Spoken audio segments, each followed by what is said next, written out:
Hello રીપી learning હબમાં આપણું સ્વાગત છે અને હું તમારી સેવામાં પાંભર સર.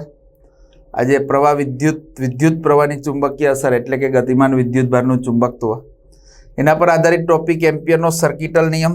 એમ્પિયરના સર્કિટલ નિયમના ઉપયોગો.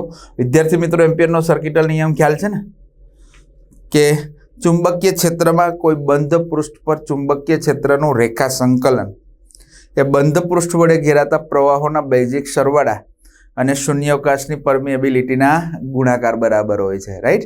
આ સર્કિટલ નિયમ જે છે સંકલન B.dl = μ0 સિગ્મા i. આ જ સૂત્રનો ઉપયોગ કરીને આપણે સર્કિટલ નિયમનો ઉપયોગ કરીને અતિ લાંબા તાર દ્વારા તારની બહાર ચુંબકીય ક્ષેત્ર જોયું હતું μ0 I/2πr. સીમિત લંબાઈના તાર દ્વારા μ0 I/4πr sin θ1 + sin θ2. સોલેનોઇડ દ્વારા ઉદ્ભવતું ચુંબકીય ક્ષેત્ર આપણે મેળવ્યું હતું B = μ0 સ્મોલ ni અથવા μ0 કેપિટલ Ni/L. ટોરોઇડ દ્વારા ઉદ્ભવતું ચુંબકીય ક્ષેત્ર જોયું હતું μ0 કેપિટલ Ni/2πr. સીમિત લંબાઈના સોલેનોઇડ દ્વારા ઉદ્ભવતું ચુંબકીય ક્ષેત્ર જોયું હતું μ0 Ni/2 sin α1 + sin α2. ટોરોઇડના આ છેડા પર ઉદ્ભવતું ચુંબકીય ક્ષેત્ર, મધ્ય બિંદુએ ઉદ્ભવતું ચુંબકીય ક્ષેત્ર સીમિત લંબાઈના સોલેનોઇડ દ્વારા. તો આ બધા જ થિયરિકલ પોઈન્ટ આપણે જોયા હતા અને એના આધારિત આપણે MCQ જોવાના છે અને આજે એનો જોવાનો છે પાર્ટ 1. તો તમે બધા રેડી છો, એક્સાઇટેડ છો? તો ચાલો સામાન્ય પહેલાં તો આ સર્કિટલ નિયમ પર આધારિત એકદમ નોર્મલ ક્વેશ્ચન હશે જે ઇઝીલી તમને ખ્યાલ આવી જાય જ્ઞાન પર આધારિત. તો આપણે સ્ટાર્ટ કરીએ છીએ વિદ્યાર્થી મિત્રો. જો પહેલો ક્વેશ્ચન છે, સ્થિર વિદ્યુતમાં ગાઉસના નિયમને અનુરૂપ પ્રવાહ વિદ્યુતમાં કયો નિયમ? જેમ સ્થિર વિદ્યુતમાં ગાઉસનો નિયમ કામ કરે છે એમ પ્રવાહ વિદ્યુતની અંદર એમ્પિયરનો સર્કિટલ નિયમ કામ કરે છે. રેડી ને? બંધ સંકલન B.dl = μ0 સિગ્મા i. રાઈટ. તો આ ચુંબકની અંદર પ્રવાહ વિદ્યુતમાં કામ કરે. તો રાઈટ આન્સર બી. ચાલો આગળ વધીએ. નેક્સ્ટ, સુરેખ પ્રવાધારિત તારની નજીક. ચાલો એક સુરેખ પ્રવાધારિત તાર છે. આ તારમાંથી પ્રવાહ વહે છે. તો જમણા હાથના નિયમ અનુસાર તારમાંથી પ્રવાહ વહેતો હોય તો અંગૂઠો તારની દિશામાં રાખો અને વાળેલી આંગળી દિશામાં ચુંબકીય ક્ષેત્ર હોય એટલે લંબ. તારને લંબ વર્તુળાકાર માર્ગે આમ. રેડી ને? આ ચુંબકીય ક્ષેત્ર હશે. શું હશે? ચુંબકીય. તો તારની લંબાઈને સમાંતર ના, બહારની દિશામાં ત્રિજ્યાવર્તી ના, હેલિકલ ના. તારને લંબ એવા સમતલમાં વર્તુળાકાર. યસ. જો તારને લંબ એવા સમતુલમાં વર્તુળાકાર. તો આન્સર સી તમારો સાચો જવાબ છે. ચાલો રેડી વિદ્યાર્થી મિત્રો, આગળ વધીએ. નેક્સ્ટ, અતિ લાંબા સુરેખ પ્રવાધારિત તાર વડે તારના બહારના વિસ્તારમાં ઉદ્ભવતું ચુંબકીય ક્ષેત્ર. ચાલો અતિ લાંબો તાર છે, બંને છેડા અનંત છે અને એ બી પ્રવાધારિત છે. ઓકે. તાર વડે તારના બહારના વિસ્તારમાં ઉદ્ભવતું, તારથી બહાર જ ઉત્પન્ન થાય. ચાલો આર અંતરે ઉદ્ભવતું ચુંબકીય ક્ષેત્ર આ પી બિંદુ છે. રેડી? તો અતિ લાંબા તારથી આર અંતરે ઉદ્ભવતું ચુંબકીય ક્ષેત્ર કેટલું થાય? તો કે B = μ0 I/2πr. આ અતિ લાંબા તારનું ચુંબકીય ક્ષેત્ર છે. આના ઉપરથી સ્પષ્ટ કહી શકાય છે કે તારનું ચુંબકીય ક્ષેત્ર એ અંતરના વ્યસ્ત પ્રમાણમાં છે. આ બહાર કીધું છે, તારની બહાર. જોજો, ખાસ આ ધ્યાન રાખજો. તો અતિ લાંબા સુરેખ પ્રવાધારિત તાર વડે તારના બહારના વિસ્તારમાં ઉદ્ભવતું ચુંબકીય ક્ષેત્ર અંતરના વ્યસ્ત પ્રમાણમાં હોય છે. અંતરના સમપ્રમાણમાં ખોટી વાત. તારના અંતરના વર્ગના વ્યસ્ત પ્રમાણમાં ખોટું. તારથી અંતરના વ્યસ્ત પ્રમાણમાં, અંતર પર આધારિત નથી. યસ, બી. તારથી અંતરના વ્યસ્ત પ્રમાણમાં છે. જોઈ લો. ક્લિયર? ચાલો આગળ વધીએ. નેક્સ્ટ, એકમ લંબાઈ દીઠ આટાની સંખ્યા n અને I પ્રવાધારિત સોલેનોઇડ વડે ઉદ્ભવતું ચુંબકીય ક્ષેત્ર. સોલેનોઇડ વડે ઉદ્ભવતું ચુંબકીય ક્ષેત્ર અતિ લાંબા સોલેનોઇડ દ્વારા μ0 સ્મોલ ni અથવા μ0 કેપિટલ Ni/L. રેડી ને? તો આ છે સોલેનોઇડ દ્વારા ઉદ્ભવતું ચુંબકીય ક્ષેત્ર μ0 ni. યસ, ઓપ્શન બી તમારો સાચો જવાબ છે. ક્લિયર?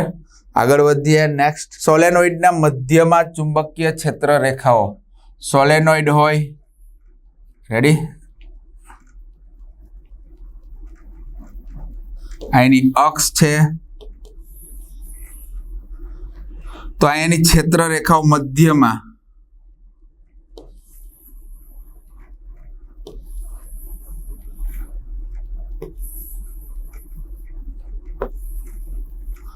તો સોલેનોઇડની અંદર મધ્યમાં ક્ષેત્ર રેખા અક્ષ છે, અક્ષથી સમાંતર અને સમાન અંતરે હોય. જો આ બધી ચુંબકીય ક્ષેત્ર રેખા છે એ અક્ષથી સમાંતર આ ચુંબકીય ક્ષેત્ર રેખા છે ને. અક્ષને સમાંતર ગોળાકાર, અક્ષને લંબ, અક્ષને સમાંતર કે આમાંથી એક પણ નહીં, અક્ષને સમાંતર આ જે બધી ચુંબકીય ક્ષેત્ર રેખા છે જોઈ લો, આ છે, આ છે, આ છે. રેડી? આ બધી અક્ષને કેવી છે? સમાંતર છે હે ને. તો આન્સર સી તમારો સાચો જવાબ છે.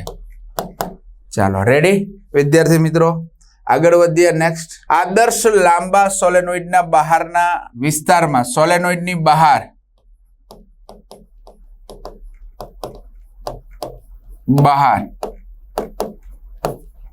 ક્ષેત્ર રેખા પરસ્પર વિરુદ્ધ હોવાથી એકબીજાની અસરને નાબૂદ કરે છે, માટે બહાર ક્ષેત્ર શૂન્ય થશે. તો B = 0. ચાલો, બહાર ચુંબકીય ક્ષેત્ર શૂન્ય એટલે કે જવાબ સી આવશે. Okay, clear? આગળ વધીએ. નેક્સ્ટ, આદર્શ ટોરોઇડનો આકાર. મિત્રો, આદર્શ ટોરોઇડનો આકાર સંપૂર્ણ વર્તુળાકાર હોય. કેવો હોય છે? આ ટોરોઇડ છે ને. તો આદર્શ ટોરોઇડનો આકાર, આમાંથી પ્રવાહ પસાર થાય ને આમાંથી બહાર નીકળે. આ છે આદર્શ ટોરોઇડ, જેનો આકાર સંપૂર્ણ ગોળાકાર હોય છે. તો આદર્શ ટોરોઇડનો આકાર સંપૂર્ણ વર્તુળાકાર મીન્સ કે ગોળાકાર હોય. રેડી? ચાલો આગળ વધીએ. નેક્સ્ટ, આદર્શ ટોરોઇડ માટે તેના વડે ઘેરાયેલા ટોરોઇડની બહારના વિસ્તારમાં ચુંબકીય ક્ષેત્ર, ટોરોઇડની બહાર ચુંબકીય ક્ષેત્ર શૂન્ય B0 હોય છે. ટોરોઇડની બહાર, ટોરોઇડની અંદર, ટોરોઇડ માટે તેના વડે ઘેરાયેલા ટોરોઇડની બહારના વિસ્તારમાં, ટોરોઇડની અંદર પોલા ભાગમાં કીધું હોય ને તો ચુંબકીય ક્ષેત્ર મળે, μ0 કેપિટલ સ્મોલ ni મળે. પણ ટોરોઇડની તેના વડે ઘેરાયેલા બહારના વિસ્તારમાં કીધું છે તો બહારના વિસ્તારમાં ચુંબકીય ક્ષેત્ર શૂન્ય જોઈએ. બહારનો વિસ્તાર એટલે ધ્યાનમાં ખ્યાલ આવી ગયો ને, આ ટોરોઇડ હોય છે. રેડી? આ આખું ટોરોઇડ છે.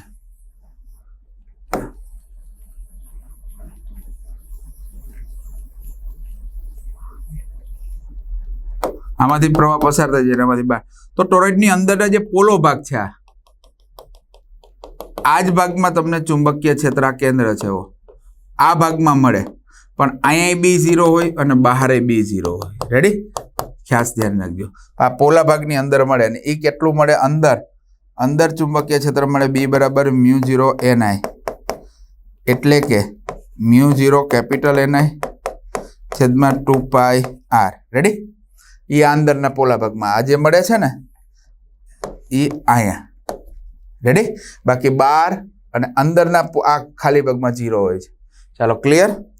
આગળ વધીએ. નેક્સ્ટ, ટોરોઇડ ખાલી જગ્યા ઘટનામાં ઉપયોગ થાય છે. ન્યુક્લિયર સંલયન, પ્લાઝમા કન્ફિનમેન્ટમાં, પ્લાઝમાના કન્ફિનમેન્ટની અંદર ન્યુક્લિયર સંલયન પ્રક્રિયાની અંદર ઉપયોગ થાય છે. રેડી? એટલે આન્સર સી તમારો સાચો જવાબ છે. ચાલો આગળ વધીએ. નેક્સ્ટ, એક શિરોલંબ રાખેલા સુરેખ વાહક તાર, શિરોલંબ રાખેલા સુરેખ વાહક તાર માંથી શિરોલંબ ઉપરની દિશામાં વીજ પ્રવાહ વહે છે. ચાલો, એક શિરોલંબ તાર રાખો, આ વાહક તાર છે.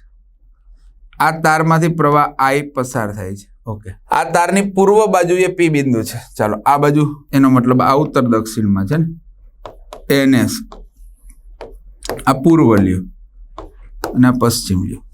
તો તારથી પૂર્વ બાજુએ ચોક્કસ અંતરે, R અંતરે ચાલો P બિંદુ છે, અને પશ્ચિમ બાજુએ તેટલા જ અંતરે Q બિંદુ આવેલું, Q છે. આ પણ R અંતર છે, આ પણ R અંતર છે. તો P બિંદુ આગળ ચુંબકીય ક્ષેત્ર, જો પેલા તો અતિ લાંબા તારનું ચુંબકીય ક્ષેત્ર B બરાબર μ0I 2πr, તો B proportional to 1/r. અહીં તારથી P અને Q નું અંતર R સમાન હોવાથી બંને બિંદુ પાસે ચુંબકીય ક્ષેત્ર B સમાન થશે. રેડી? એટલે P પાસે ચુંબકીય ક્ષેત્ર Q જેટલું જ હશે, એટલે કે BP = BQ, બે જેટલું જ હોય. તો P પાસે આગળ ચુંબકીય ક્ષેત્ર Q આગળના ચુંબકીય ક્ષેત્ર કરતા ઓછું હોય, વધારે હોય, તેટલું જ હોય. C તમારો સાચો જવાબ છે. રેડી વિદ્યાર્થી મિત્રો? ખ્યાલ આવે છે? ચાલો આગળ વધીએ. નેક્સ્ટ, એ બાજુવાળા આલ્ફા નથી પણ એ છે એવું માનજો, અને એ લઈ લઈએ. ચાલો, એટલે આ એ છે. એ બાજુવાળા ષટકોણને આકૃતિમાં દર્શાવ્યા પ્રમાણે I જેટલો પ્રવાહ પસાર થાય છે આમાં, તો એના કેન્દ્ર ઉપર ચુંબકીય ક્ષેત્ર. તો આપણે શું કરશું ખબર? ષટકોણ હોય તો 6 બાજુ હોય. ચાલો, તો આ એક પરિમિત લંબાઈનો તાર લઈ લ્યો, કોઈ બી એક આવડો. આવા જ બધા તાર હોય. રેડી ને? આ તાર. ચાલો, આ એનું કેન્દ્ર છે. ઓકે, ખ્યાલ આવે છે? આ એનું કેન્દ્ર છે. તો આવા જ 6 થાય. 1 2, આ બીજું, આ ત્રીજું, ચોથું, પાંચમું, છઠ્ઠું. ચાલો, આ આખો ત્રિકોણ, આ વચ્ચેનું મધ્ય લંબ દ્વિભાજક, તો આ અંતર થાય a/2 આટલું. રેડી? આ 90, આ 30, આ પણ 30. આ જે લંબ અંતર છે ને R લઈ લ્યો. રેડી? ઓકે, ચાલો, આ કેન્દ્ર છે. તો એક તાર દ્વારા મળી ગયું. એવા કેટલા તાર છે? 6. તો એના દ્વારા ઉદ્ભવતું કુલ ચુંબકીય ક્ષેત્ર, પહેલા તો અહીં ષટકોણની 6 બાજુ વડે કેન્દ્ર સાથે રચાતા ખૂણા θ1 બરાબર θ2 = 30. 30 ના રચાય ને? હવે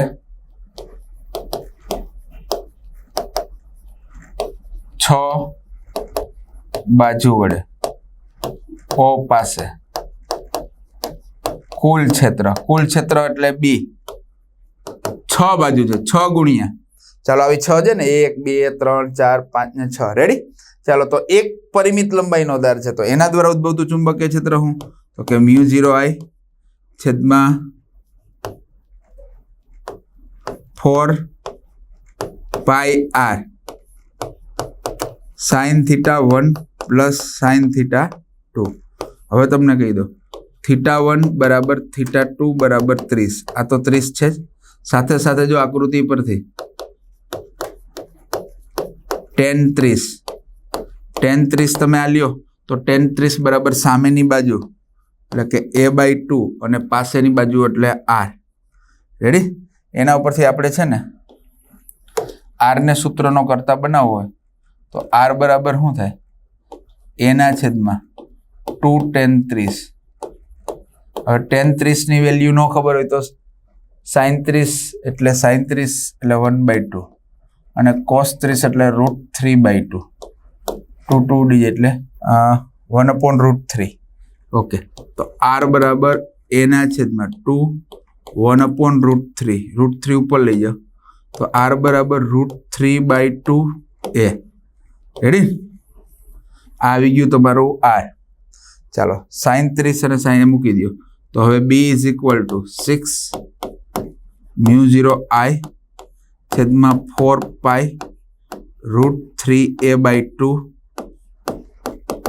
sin 30 પ્લસ sin 30 1/2 પ્લસ 1/2, કારણ કે આ 2 ઉપર આવી જાય એટલે ઉપર થઈ જશે 12 ગુણ્યા μ0I છેદમાં 4√3πa 1/2 પ્લસ 1/2.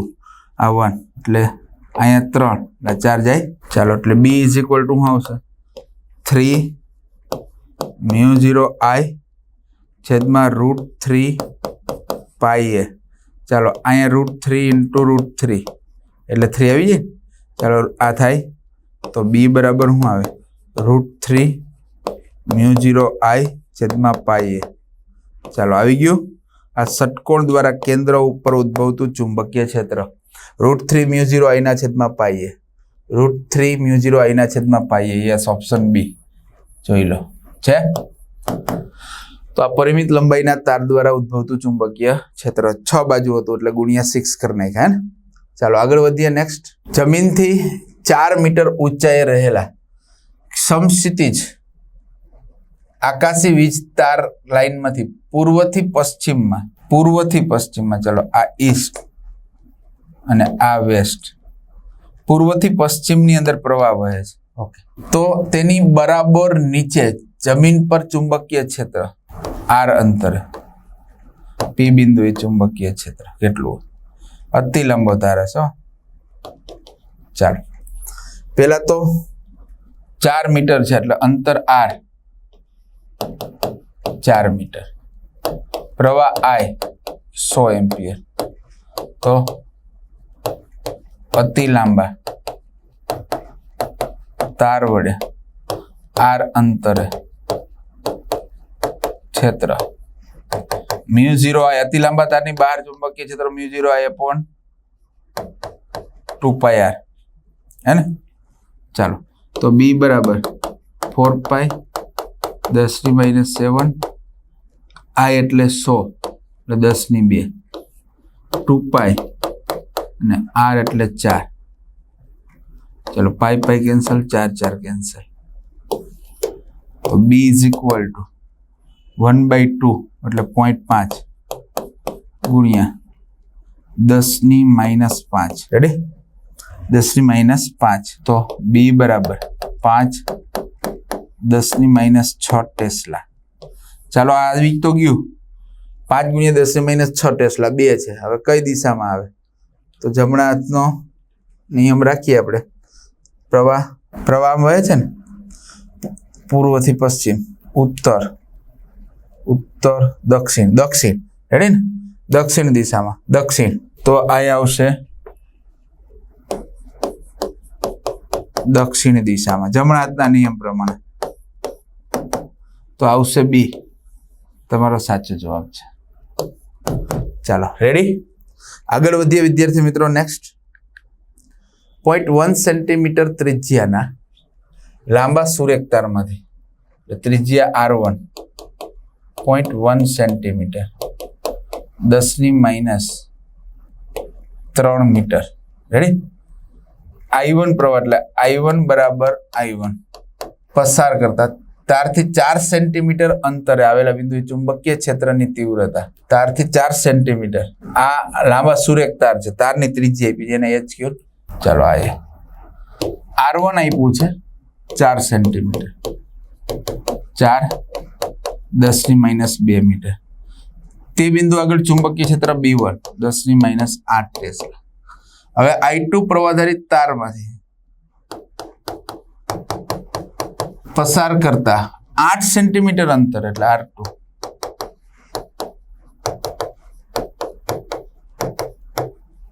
ચુંબકીય ક્ષેત્રની તીવ્રતા B2 0.5 10⁻8 ટેસ્લા.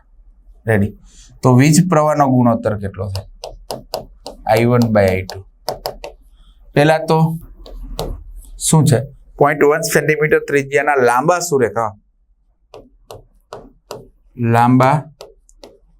સૂર્યક તાર વડે ઉદ્ભવતું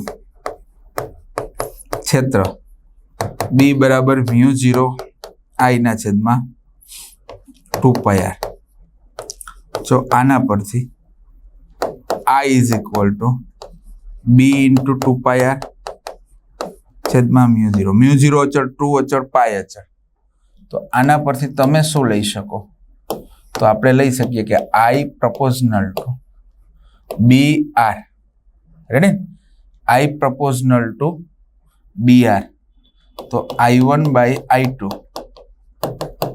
B1 R1 છેદમાં B2 R2 I1 by I2 is equal to B1 કેટલું છે 10⁻8 R1 4 10⁻2 B2 0.5 10⁻8 અને R2 8 10⁻2 જો 10⁻2 જાય 10⁻8 જાય રેડી 0.2 એટલે 4 છેદમાં 0.5 છે ને 1/2 કરી નાખું ઇન્ટુ 8 આ ઉપર વહી જાય એટલે 4 × 2 છેદમાં 8 એટલે 8/8 ઇઝ ઇક્વલ ટુ 1 તો I1 by I2 is equal to 1:1 ready ચાલો 1:1 તો આન્સર એ તમારો સાચો જવાબ છે ચાલો રેડી વિદ્યાર્થી મિત્રો આગળ વધીએ નેક્સ્ટ એક અતિ લાંબા એ ત્રિજ્યાના સુરેખ પ્રવાહધારિત તારમાંથી I જેટલો પ્રવાહ વહે છે વીજ પ્રવાહ એ તેના સમગ્ર આડછેદના ક્ષેત્રફળમાંથી સમાન રીતે વિતરિત થાય છે તો A/2 અને 2a અંતરે ઉદ્ભવતા ચુંબકીય ક્ષેત્રની તીવ્રતાનો ગુણોત્તર ચાલો આ આપણે મેળવવાનું પહેલા તો તારની ત્રિજ્યા a છે હે ને તો હવે A/2 અંતરે A/2 અંતર એટલે A/2 હે ને એટલે કે તારની અંદર ચુંબકીય ક્ષેત્ર B1 બરાબર μ0I છેદમાં 2π S² ઇન્ટુ R ની જગ્યાએ આ R1 કયો ને રેડી μ0I ના છેદમાં 2π S² ઇન્ટુ R1 ચાલો આના પરથી R1 ની જગ્યાએ મૂકવાનું છે તમારે A/2 તો મૂકવાનો તો B1 બરાબર μ0I છેદમાં 2π S² ઇન્ટુ A/2 ચાલો એ કેન્સલ μ0I છેદમાં 4π A સમીકરણ નંબર 1 આપી દઉં ચાલો B1 આવી ગયું હવે 2a R2 બરાબર 2a અંતરે 2a ગ્રેટર ધેન a એટલે કે તારની બહાર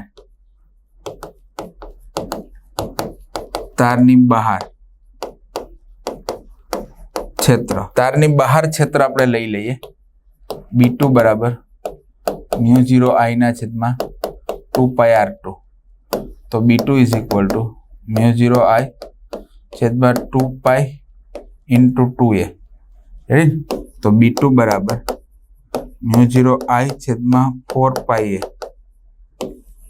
આવી ગયો બાર ચાલો તો એનો ગુણોત્તર હવે B1 by B2 is equal to જોઈ લો 1 અને 2 સરખા જ છે તો 1:1 સિમ્પલ વાત છે તો આ પણ 1:1 એટલે 1 આવશે ભાઈ જવાબ ચાલો ક્લિયર આગળ વધીએ નેક્સ્ટ આ તારની અંદર ચુંબકીય ક્ષેત્ર છે ખાસ ધ્યાન રાખજો આ તારની બહાર છે થિયરિકલમાં આપણે પોઈન્ટ જોઈ ગયા છે આગળ વધીએ આકૃતિમાં દર્શાવ્યા મુજબ બે અતિ લાંબા વાહક તારમાંથી પરસ્પર વિરુદ્ધ દિશામાં વીજ પ્રવાહ પસાર થાય છે ઓકે આ એક તાર છે ને બીજો તાર છે બે અતિ લાંબા છે આ તારમાંથી I પ્રવાહ પસાર થાય છે અને આ તારમાંથી 10 એમ્પિયર પ્રવાહ પસાર થાય બે તાર વચ્ચેનું અંતર 10 સેન્ટીમીટર છે અને આ તારથી આ અંતર 5 સેન્ટીમીટર છે રેડી ઓકે તો હવે શું કીધું છે એક વાહકમાંથી 10 એમ્પિયર પ્રવાહ વહે છે અને બંને વાહક તાર વચ્ચેનું અંતર 10 સેન્ટીમીટર છે તો 10 એમ્પિયર પ્રવાહધારિત તારની જમણી બાજુએ 10 એમ્પિયર પ્રવાહધારિત તારની જમણી બાજુએ 5 સેન્ટીમીટર અંતર આવેલા P બિંદુ આગળ પરિણામી ચુંબકીય ક્ષેત્ર શૂન્ય થાય તે માટે બીજા વાહક તારમાંથી જરૂરી પ્રવાહ કેટલો હોય તો અહીં P પાસે ચુંબકીય ક્ષેત્ર શૂન્ય થવા માટે બંને તાર વડે P પાસે ચુંબકીય ક્ષેત્ર સમાન મૂલ્યનું અને પરસ્પર વિરુદ્ધ હોવું જોઈએ, હે ને? એટલે કે P પાસે પરિણામી ચુંબકીય ક્ષેત્ર શૂન્ય થવા માટે B1 બરાબર B2 હોવું જોઈએ, બરાબર ને? બંને તાર દ્વારા એ ચુંબકીય ક્ષેત્ર અતિ લાંબા તાર છે, સમાન હોવું જોઈએ, તો જ પોસિબલ છે. તો લઈ લ્યો, હાલો B1 બરાબર B2. ચાલો B1 એટલે પેલા તાર દ્વારા અહીંયા ચુંબકીય ક્ષેત્ર અતિ લાંબો તાર છે એટલે μ0 I એનો પ્રવાહ છે ને છેદમાં તેનાથી આ અંતર કેટલું થાય? તો પ્રથમ તાર દ્વારા આ P બિંદુએ ચુંબકીય ક્ષેત્ર માટે અંતર છે ને, ચાલો આ તમે લો છો D, રેડી, અને આ લો છો 5 સેમી, એટલે આખું અંતર થશે ને, તો એ અંતર થશે D + 5 ઇઝ ઇક્વલ ટુ આ તાર દ્વારા એ ચુંબકીય ક્ષેત્ર μ0 અને I1 કયો અને આને I2 કયો, ચાલો છેદમાં અતિ લાંબો તાર છે ને એટલે એ 2πr આવશે ને, કેમ ઇન્ટુ 2π એટલે 2πr થઈ ગયું, અહીંયા 2π અને અંતર આવશે 5, ચાલો 2π જાય, μ0 જાય, I1 એટલે I છેદમાં D + 5 is equal to I2 એટલે 10 છેદમાં 5, 5 એ 2 થઈ જશે, તો I ના છેદમાં D + 5 ઇઝ ઇક્વલ ટુ 2, તો I બરાબર 2D + 5, D આપેલું છે 10 સેન્ટીમીટર, રેડી?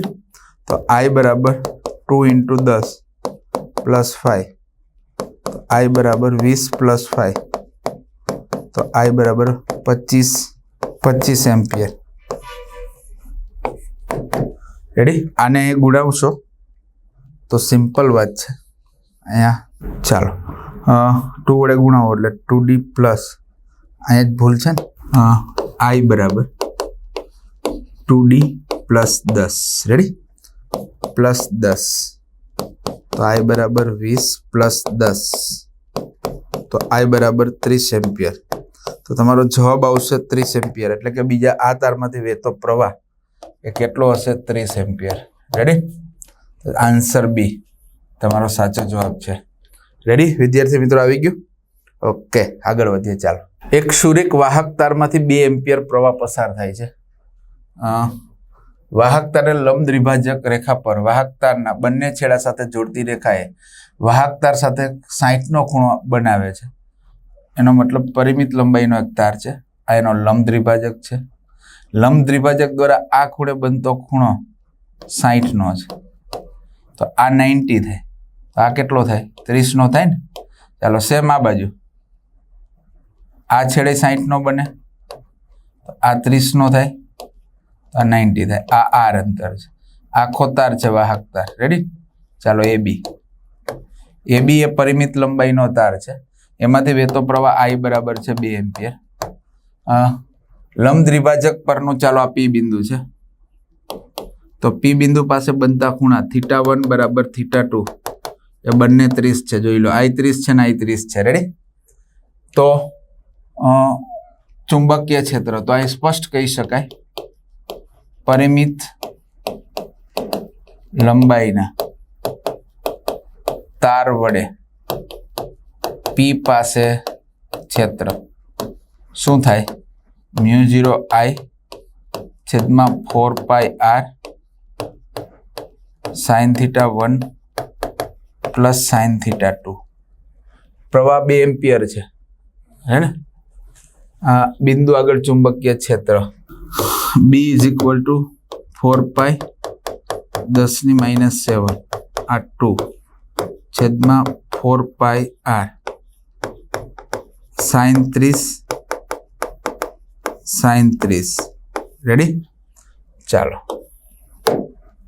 B = 4π કેન્સલ, એટલે 2 × 10 - 7 છેદમાં r 1/2 + 1/2 એટલે 1, એટલે 2 × 10 - 7 છેદમાં r. હવે r આમાં આપ્યું નથી ક્યાંય, તો હું r લઈ લઉં છું 1 મીટર એવું લઈ શકો, અથવા 1 સેન્ટીમીટર લો તો 10⁻2 ઉપર જાય એટલે +2. ચાલો r બરાબર લઈ લો છું 1 મીટર. બીજું હું તો b બરાબર 2 × 10⁻7 × 1, તો b બરાબર 2 × 10⁻7 ટેસ્લા. રેડી? ચાલો r 1 મીટર લીધું એટલે કદાચ અહીંયા r બીજું પણ તમે લઈ શકો છો. તો આન્સર તમારો C is the right answer. ચાલો રેડી વિદ્યાર્થી મિત્રો, આગળ વધીએ. નેક્સ્ટ, I પ્રવાહધારિત લાંબા સુરેખતારની ત્રિજ્યા છે. ઓકે, તારના અંદરના વિસ્તારમાં ચુંબકીય ક્ષેત્ર એ ત્રિજ્યાના તારની અંદર એટલે r greater than less than a ચુંબકીય ક્ષેત્ર B બરાબર μ0I છેદમાં 2πs² × r. ચાલો આના પરથી તમે કહી શકો કે B proportional to r, r greater than એટલે તારની અંદર. રેડી? તારની બહાર ચુંબકીય ક્ષેત્ર μ0I 2πr, તો B proportional to 1/r, r greater than a. Ready? આ તારની બહાર અને આ તારની અંદર. તો અંદર ચુંબકીય ક્ષેત્ર r ના સમપ્રમાણમાં, બહાર વ્યસ્ત પ્રમાણમાં, તો આવશે a. ચાલો ક્લિયર, આગળ વધીએ. નેક્સ્ટ, વીજ પ્રવાહધારિત લાંબા સુરેખ વાહક તારથી r અંતરે આવેલા બિંદુએ ચુંબકીય ક્ષેત્રની તીવ્રતા B છે. વીજ પ્રવાહધારિત સુરેખ તારથી r અંતરે આવેલા બિંદુએ ચુંબકીય ક્ષેત્ર લાંબા તાર વડે ઉદ્ભવતું ચુંબકીય ક્ષેત્ર μ0I છેદમાં 2πr. આના પરથી B proportional to 1/r. અહીં તમને R1 બરાબર આપ્યું છે R અને B1 બરાબર આપ્યું છે B. R2 બરાબર આપ્યું છે R/2, તો B2 કેટલું થાય? હે ને? ઓકે, તો B2 ના છેદમાં B1 1/R2 ના છેદમાં R1 એટલે R1 ના છેદમાં R2. ચાલો B2 ના છેદમાં B, B1 એટલે B, R1 એટલે R અને R2 એટલે R/2. ચાલો એટલે 2R/R, આ કેન્સલ, B ને અહીંયા લઈ લ્યો, તો B2 બરાબર 2B. ચાલો આવી ગયું, B2 બરાબર 2B. Answer is C, right answer. Clear વિદ્યાર્થી મિત્રો? આ સાથે આ સેશનને પૂર્ણ કરીએ છીએ. ફરી પાછા નવા સેશન સાથે મળીશું. ત્યાં સુધીની વિદાય લઉં છું. જય હિન્દ, જય ભારત. Thank you.